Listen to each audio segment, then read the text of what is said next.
séptico es el que más lleva a la falla multiorgánica, el cardiogénico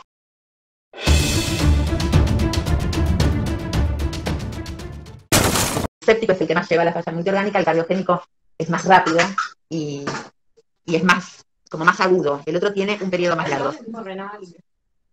Lo primero que se va alterando, sí, lo primero que nosotros vamos a detectar es la falla hepática y renal. Es lo primero que detectamos y sería el primer parámetro. Amén de los parámetros clínicos, ¿sí? Vamos a ver que está hipotenso, vamos a ver que no satura bien, vamos a ver. Entonces es como que es una suma de cosas. Los determinantes del shock.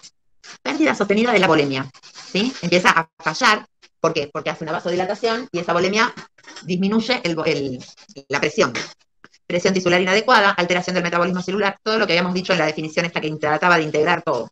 Hipoperfusión de los tejidos periféricos, que determinan disminución de la función del intercambio transcapilar, ¿sí?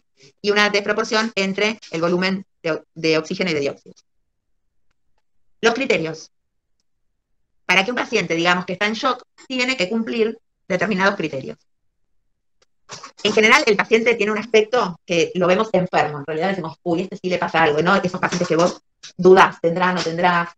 En paciente escéptico lo ves con la fascia, lo ves con la mecánica respiratoria, lo ves abatido, puede estar alterado el sensorio. Entonces, es un paciente que te das cuenta, no es un paciente que vos decís, ay, lo pude haber mandado a la casa y estaba escéptico. ¿Entendés? Es un paciente que te vas a ir dando cuenta que está enfermo. No como otras patologías que te quedan dudas, uy, tendrá, no tendrá, lo ves con observación. Este es decir, algo tiene. La frecuencia cardíaca está alta, la frecuencia respiratoria también. La presión de dióxido está por debajo de 32. El exceso de base está disminuido, el lactato está aumentado, la diuresis está disminuida, eso es muy importante, porque el paciente trata de compensar y de preservar ese poco oxígeno que hay y hace una vasoconstricción en un primer momento. Entonces, preserva el cerebro, preserva el riñón, preserva las coronarias con una vasoconstricción. Después, cuando cede, se dilata, y ahí cuando nosotros actuamos es cuando le damos los vasopresores, le damos el vasoconstrictor. Entonces, la diuresis está disminuida. Hipotensión arterial durante más de 20 minutos, independientemente de la causa, se requieren 4 de estos. En cualquiera sea séptico, sea hipovolémico, sea cardiogénico, tiene que tener 4. Los tipos de shock. Tenemos el shock hipovolémico, el shock distributivo, el shock cardiogénico y el shock obstructivo. En el hipovolémico es hemorragias, traumas, deshidratación o grandes quemados. No hay otra cosa que podamos encuadrar dentro de esto. La hemorragia puede ser visible o no visible. Los traumas pueden ser cerrados o abiertos. El shock distributivo, que es el del séptico, que es el que hace esto fundamentalmente de distribuir el poco flujo que hay para un lado o para el otro, es el séptico, el anafiláctico y el neurogénico. Anafiláctico de reacción alérgica. El shock anafiláctico en general, el más conocido, que es la penicilina, ¿sí? El paciente entra en shock. Y el neurogénico, cuando hay una lesión medular, tenemos un shock neurogénico. El cardiogénico, en miopatías, fundamentalmente en infarto, mayor al 40% del shock cardiogénico es secundario a un infarto. ¿Por qué? Porque es algo que se produce de golpe, que no le permitió ir adaptándose. Las insuficiencias cardíacas, algo que descompensen la presión y hagan una falla general, es como que se va adaptando el corazón a esa insuficiencia. En el infarto, o la ruptura como hablábamos la otra vez, o un aneurisma, o es muy extenso y no tiene bomba esa pared porque no se mueve, entonces es brusco y tiene mucha mortalidad porque es de un momento para el otro. Y otra de las causas son las arritmias, porque está tan asincrónico que pierde la bomba. Y siempre que pierde la bomba, de forma brusca, hace una taquicardia ventricular. ¿No? Ya están arriba de bala. Hacen una taquicardia ventricular y late para cualquier lado y no llega a cumplir la función que tiene que cumplir. Y mecánico es con una ruptura valvular o una ruptura de pared. Esto puede ser por un infarto secundario a un infarto también, o traumático, un traumatismo cerrado de tórax. Y el obstructivo, tenemos el TEP, tenemos el taponamiento, como vimos la otra vez, y un neumotórax hipertensivo. Solamente el grado 4 en el hipertensivo, que no lo dice acá, tiene tanto que comprime el pulmón de aire, que comprime y desplaza el corazón o alguno de los vasos. Dentro de lo cardiogénico tenemos disfunciones primarias del ventrículo izquierdo, complicaciones mecánicas, insuficiencia mitral, comunicación interventricular, disfunción primaria del ventrículo derecho, taponamiento cardíaco y ruptura de la pared libre del ventrículo. Las causas fundamentalmente la disfunción primaria, que es la insuficiencia cardíaca, que no abandonan muchas veces pasa que abandonan el tratamiento, que hacen una sobrecarga de sodio, ¿sí? Y descompensan lo que ya tenía mal, lo terminan de descompensar. ¿Cómo lo podemos categorizar según las causas? Podemos ver en un shock si requiere reponer volumen o no requiere poner volumen. En eso era lo que hablábamos hoy, antes, de la gravedad del shock hipovolémico. Si podemos cortar la hemorragia en forma rápida, si podemos reponer en forma rápida, todo eso va a hablar del tratamiento y del pronóstico del paciente. Shock hemorrágico, traumático, hemorragia digestiva y en la hemorragia en cavidad abdominal, por ejemplo, una ruptura de aorta abdominal. Hipovolemias, para que hagan una hipovolemia sin que sea hemorrágico, tiene que ser muy importante. Y en general son pacientes que o viven solos y van familiar al otro día y lo encuentran en estado de shock porque tuvo diarrea y vómitos. No es lo común actualmente, hace muchos años, a lo mejor cuando la gente no tenía acceso a la salud y había menos alarma, podía ser que un paciente entre en shock hipovolémico por una diarrea y un vómito. Ahora, en general, por eso digo, algún abuelo que viva solo, se desmayó, vomitó y se desmayó y quedó allí, va a la familia cada 3 días y lo traen en un estado crítico. En los niños es más común, pero también hay una alerta como para ayudar a los niños antes que entren en estado de shock. Para un shock hipovolémico que sea por pérdida no hemática, es difícil. A veces, en la época que le daban, cuando daban pediatría, en la época que le daban los yuyos, un té de yuyo en el paico, los hacía vomitar mucho, claro, terminaban intoxicados pero por todo. La deshidratación, que son insensibles las pérdidas, secuestro, tercer espacio, inflamación. Esto, los quemados también, porque hay pérdida de líquido por toda la superficie quemada. Categorización de causas según su tratamiento. Las causas que requieren mejorar la función de bomba con inotrópicos o eliminación del agente causal. La isquemia, la isquemia miocárdica, placa aguda coronaria, hipotensión arterial con hipoxemia, las miocardiopatías, las alteraciones del ritmo. Acá medio que se repite lo que ya habíamos visto. El shock séptico, hipodinámico, sobredosis de fármacos inotrópicos negativos, antagonista de los canales de calcio, beta bloqueantes y lesiones anatómicas cardíacas, trauma, ruptura, tabique, ruptura de los músculos papilares que sostienen las válvulas. Bueno, ahora vemos categorización de causas según tratamiento. Causas que requieren aporte de volumen y apoyo vasopresor. Igual acá hace como una generalización y después vemos el tratamiento de cada uno, ¿sí? El shock séptico, fundamentalmente anafiláctico, neurogénico y la sobredosis de fármacos. Estos van a necesitar aporte de volumen y vasopresores. Después tenemos causas que requieren resolución inmediata de la obstrucción del volumen sistólico, fundamentalmente el taponamiento cardíaco. Acuérdense que es el paciente que está en shock y tiene las tubulares, como vimos la otra vez, incursidadas, siempre pensar en un taponamiento cardíaco. Taponamiento cardíaco, neumotórax, como vimos antes, TEP, disfunción valvular, trombosis aguda de prótesis valvular, estenosis aórtica crítica, cardiopatías congénitas del recién nacido, como antes hablaba en un momento dado, que lo leí y no se los aclaré, comunicación interventricular. Esos son en chicos, porque no vamos a llegar a nosotros al adulto con una comunicación interventricular. Sí, hemos tenido una paciente que no sabía, no sé si era paraguaya o de dónde era, me parece que era de Paraguay, tenía una CIA, una comunicación interauricular, y nunca se había diagnosticado. Se veía perfecto cuando se le estudió. Y tiene como 70. Es una diabética que veo yo, Teresita López, igual que la cirujana. Después, categorización de causas según su tratamiento, los que requieren por toxinas celulares que requieren un antídoto específico. Lo que más vemos en estos es el monóxido de carbono, ¿sí? Que van a requerir la cámara hiperbárica como antídoto, la metahemoglobina, el ácido sulfídrico y el cianuro. En invierno cuando se ve más, ¿no? Claro. En realidad estos son tan fatales que raramente los veamos, por eso siempre vemos más el del monóxido de carbono. El ácido sulfídrico, ustedes eran chiquitos, pero en Avellaneda que entraron a un operativo en una casa y entró la ambulancia con la médica primero y cayó ahí. Había una pérdida por las cañerías que hacían en ese lugar, no me acuerdo, y estaban liberando ácido sulfídrico y entró y cayó. Y no sabemos, nunca entendimos por qué entró, incluso la médica antes del férito era antes de otro personal, nadie sabía que había un tóxico. Y cuando entró ella y cayó, ya los demás no entraron. Y el cianuro también, raramente descubras rápidamente. Bueno, en cuanto a los criterios, en el shock séptico, sepsis con hipotensión que no responde a volumen. Le pasamos líquido, le reponemos líquido y no responde. Entonces tenemos la sospecha de sepsis, tenemos un CIRS, que es el de falla multiorgánica, más una infección. CIRS o falla multiorgánica o respuesta inflamatoria sistémica. Lo van a encontrar como, de todas maneras, son sinónimos. La temperatura o va a estar mayor a 38 o menos de 36. La frecuencia cardíaca suele estar alta, de 90 para arriba, diría que hasta de 100 para arriba. La frecuencia respiratoria va a estar alta, la PCO2 va a estar baja, los blancos van a estar altos y suele ser que un 10% sean baciliformes, los neutrófilos. Por lo menos 2 de estos, ¿sí? Sumado a ¿qué? A la hipotensión y que no responde al volumen, porque vos me podés decir, pero cuando tiene 38 de fiebre va a tener 100 de frecuencia cardíaca, que ya tiene 2, y voy a decir que está en un shock séptico. No, es La sepsis con hipotensión, le paso volumen, no responde y encima tiene alguno de estos criterios. En el hemorrágico, una hemorragia, una frecuencia cardíaca mayor a 70, a 100 latidos por minuto, a 100 latidos por minuto, la frecuencia respiratoria está normal, la presión está normal y no tiene alteración del ácido base. Esta es una hemorragia común. Decíamos, en el shock hemorrágico, en la hemorragia simple, no vamos a tener mucho dato, una frecuencia cardíaca menor a 100, una frecuencia respiratoria normal, una tensión arterial normal, y no hay alteración del ácido base. En una hemorragia, estos dos no son shock, ¿sí? Son las hemorragias. Hemorragia simple, hemorragia con hipoperfusión. Ahí empieza como un camino de ida y tenemos un déficit de base y una frecuencia mayor a 100. Si a la hemorragia le sumamos 4 de estos criterios, ahí decimos que tiene un shock hemorrágico.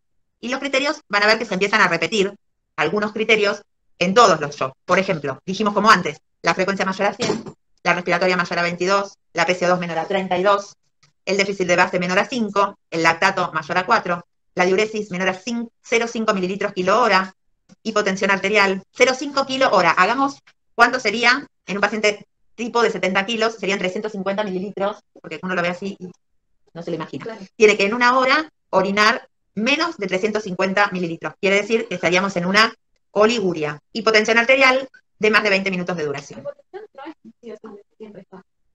¿La hipotensión? Acá 4. Ah, 4. La hipotensión no es obligatoria. No, si tiene todo el resto y la presión está normal. Acá es lo que vimos recién. Los criterios empíricos, el aspecto o alteración del estado mental, como habíamos dicho antes, que acá también estaba y no lo leí, no sé por qué, pero esto es como que se repite. Independientemente de la causa, se requieren 4 criterios. Es como está repetido varias veces. Y acá, en los grados de hemorragia, van a ver que están los 4 grados, depende de la cantidad de mililitros que pierdan, es la clínica que van a presentar. Por ejemplo, si pierde más de 2 litros, perdió más del 40% de su volemia, la frecuencia va a estar en más de 140, la tensión arterial va a estar baja, el pulso va a ser bajo, la frecuencia respiratoria va a ser mayor a 35, la diuresis es indetectable, el estado va a estar aletargado y le vamos a pasar cristaloides y complejos hemodinámicos, glóbulos rojos, plasma. Esto, hemoderivados, me salía la palabra, hemoderivados. Piensen que esto es una hemorragia importante, ¿sí?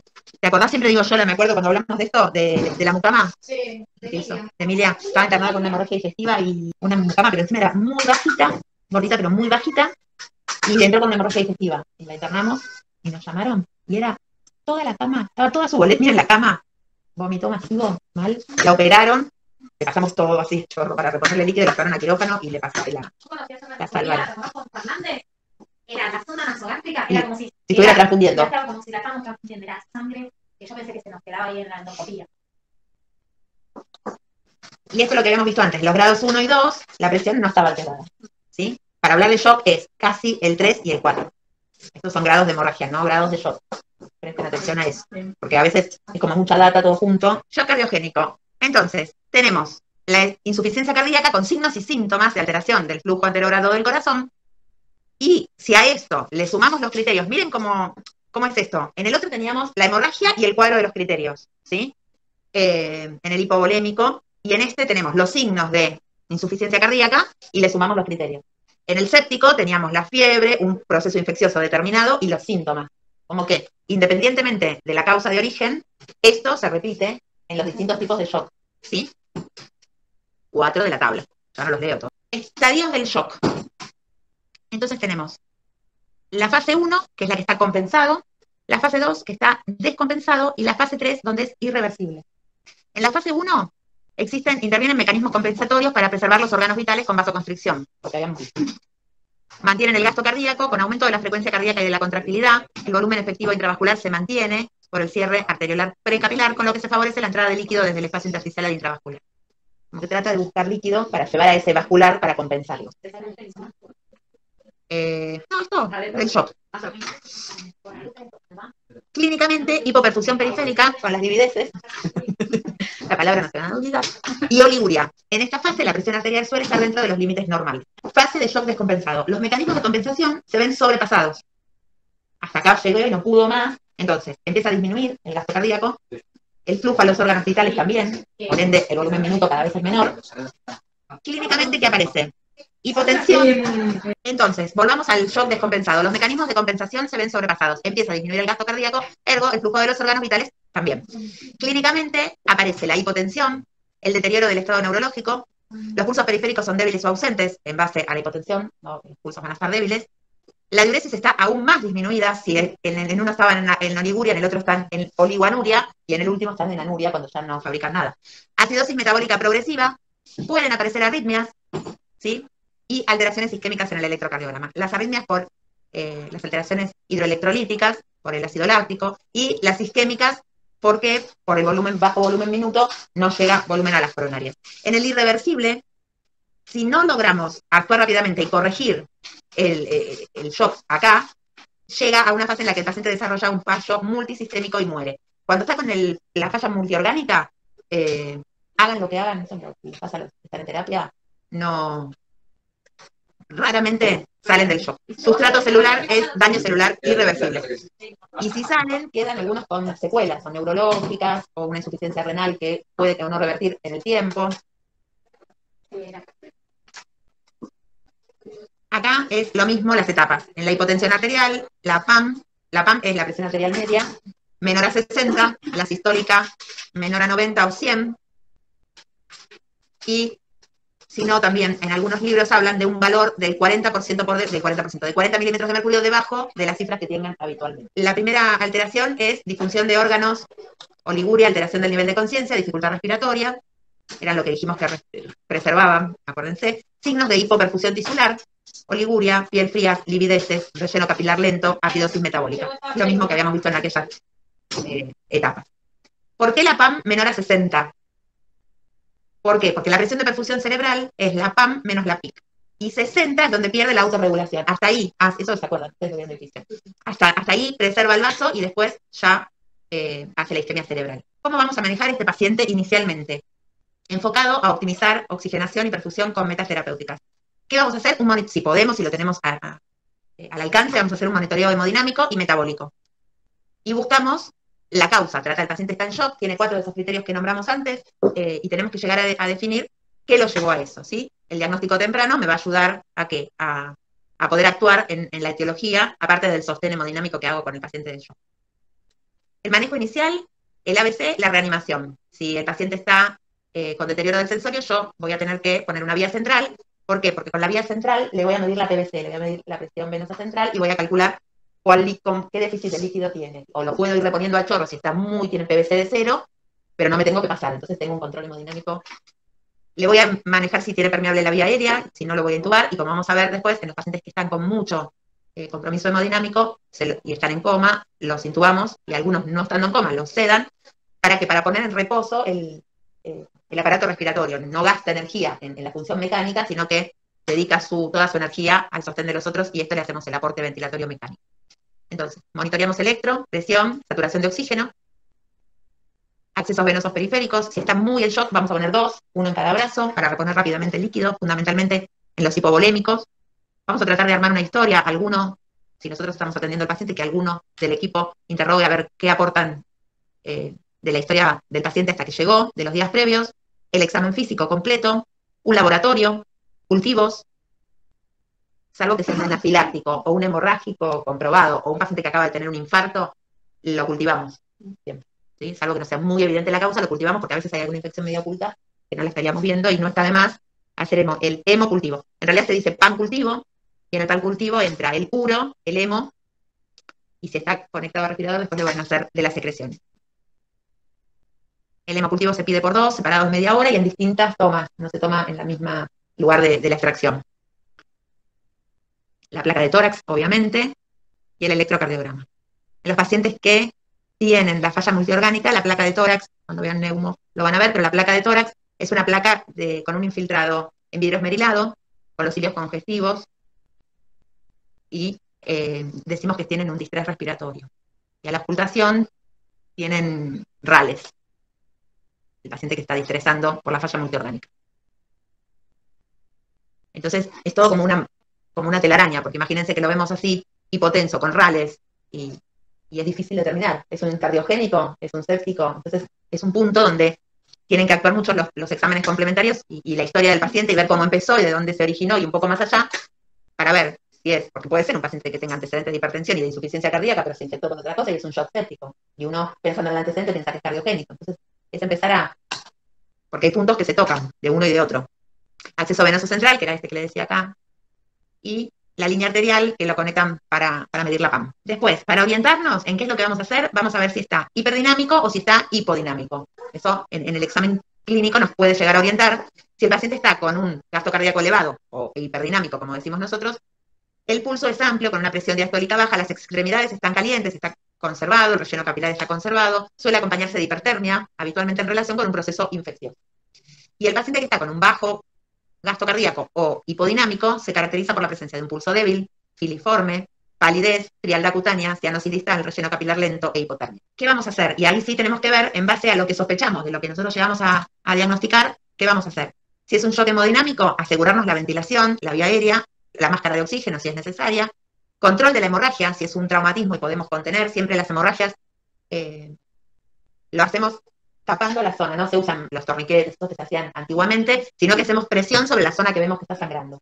Acá está sangrando un chorro, que le dio un vaso, una lesión arterial, ponemos todo lo que tengamos arriba hasta que podamos resolver eso quirúrgicamente. Alguien se queda tapando la lesión que está sangrando. Y si viene con algo clavado, si viene con un cuchillo, con una reja que se clavaron, tienen que cortar la reja, y venir con el pedazo de reja. Se saca siempre en quirófano lo que está entrando, nunca se saca en guardia. Porque hace de presión, está obturando el sangrado también, si está con un tapón, ¿sí? Para el vaso. Control de la hemorragia, empezamos el aporte de volumen, siempre con cristaloides, y después veremos si le hacemos hemoderivados como concentrado globular. Y la transfusión puede ser necesaria, que era lo que les decía. Consideraciones específicas para el shock cardiogénico. Acá lo que vamos a hacer era lo que decíamos antes, reducir el trabajo ventilatorio, ¿sí? Para poder aumentar la FIO, la presión de oxígeno y la presión de expiración, la PIP. Soporte con inotrópicos, con vasoconstrictores, ¿sí? Como para aumentar la presión de ese vaso, tratamiento de la causa, y en algunos casos se usa el balón de contrapulsación, que es lo que le hace ayudar a la bomba, como que ayudaría el balón, lo que ayudaría a un respirador a lo respiratorio. El balón de contrapulsación le hace de bomba. El balón de contrapulsación se usa en las cirugías cardíacas. Y se lo desconectan y sigue andando con la bomba, con el balón de contrapulsación, y pueden operar la cirugía cardíaca. El shock séptico, lo mismo, le hacemos el reposo del trabajo respiratorio, con aumentando la FIO y la PIP. A veces, sin ser, cuando son casos ni muy, ni tan, no los ventilan con el respirador, pero le ponen el CPAP y le ponen la mascarita de alta presión, y también le ayuda a aumentar la FIO, ¿sí? Pero ahí no respuesta. No, pero por eso para los que no son tan optimizar la precarga con volumen, vasopresores, inicio del tratamiento del foco. Y en el anafiláctico es en el que más conservamos la vía aérea, porque por el edema de glotis es el que más obstruye la vía aérea en el agudo. En el otro lo vamos a entubar y depende de la evolución y del requerimiento. Siempre hay que preservar la vía aérea por el edema de glotis. Y en otro, que no está acá, pero que se los comento, en los shocks hipovolémicos por grandes quemados, si tiene quemado los pelitos de la nariz o las pestañas, como que respiró el calor, se intuban, se los duermen y se los intuban. ¿Por qué? Porque si ese calor entró a la vía aérea y esperamos 6 horas, hay tanto edema que no se puede intubar más. Se empieza a hinchar la vía aérea, entonces es preferible a los grandes quemados, o por lo menos los quemados de la parte superior, que está corroborado, que vos lo ves, incluso cuando ponen el laringo se ven restos de humo y de cositas, hay que intubarlo preventivo, porque después hay que ir a la tráquea, no se puede pasar. Utilizamos la precarga con el volumen y se le da adrenalina en bolo o en infusión como antialérgico. El bolo de adrenalina es lo que más rápido cargamos una ampollita, tiene 1 centímetro, la cargamos en 10, la diluimos en 10 y le hacemos aboncitos subcutáneos de 1 centímetro permanentemente hasta que revierten. Y el corticoide. Y bueno, nada más. Bueno, les mando un besito, que tengan lindo fin de.